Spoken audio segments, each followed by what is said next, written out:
ये objective type का question है, लॉन्ग प्रोसेस से बनाना बेवकूफी होगी। ठीक है, तो हम इसको 1 से 2 सेकेंड में कैसे बनाएंगे, ध्यान से देखिएगा।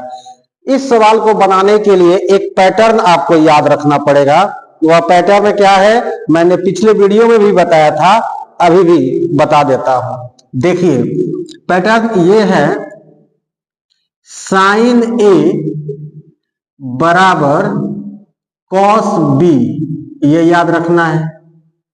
फिर सेक ए बराबर कॉसेक बी, ये याद रखना है। टैन ए बराबर कॉट बी, ये याद रखना है।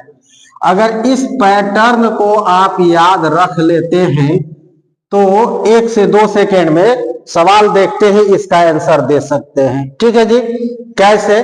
देखिए जब इस पैटर्न के रूप में रहता है ना, तब a प्लस बी का मान कितना होता है, 90 डिग्री होता है। जब ये पैटर्न रहेगा तो a प्लस बी का मान कितना रहेगा, 90 डिग्री में रहेगा। ठीक है, और सवाल में क्या कह रहा है कि a प्लस बी बराबर 90 डिग्री दे दिया है और हमें cos a का वैल्यू निकालना है। तो क्या करेंगे, तो देखिए cos में और cos का संबंध किससे है इसमें, तो cos का संबंध sin से है।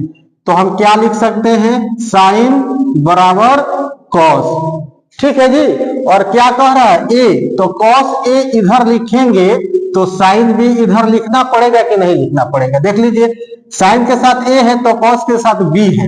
अब cos के साथ a है तो sin के साथ क्या आएगा, b आ जाएगा। तो हमारा आंसर कौन सा है, ऑप्शन बी सही है। देख रहे हैं ना, एकदम चुटकी में बना कि नहीं बना। एक और एग्जाम्पल देखते हैं। अगर कहता कि a प्लस बी बराबर 90 डिग्री, तो tan a का मान बताइए, tan a का मान। तो देख लीजिए tan a बराबर क्या बता सकते हैं, cot b। एकदम सवाल देखते ही उसका आंसर दिमाग में हो जाएगा।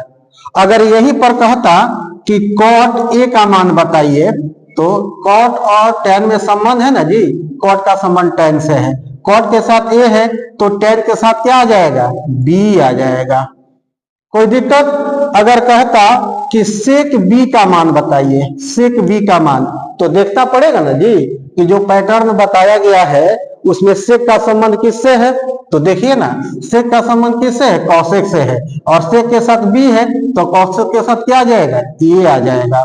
तो ये आपका क्या हो जाएगा, कौशिक ए हो जाएगा। ठीक है जी, समझ में आया? तो अगर ये समझ में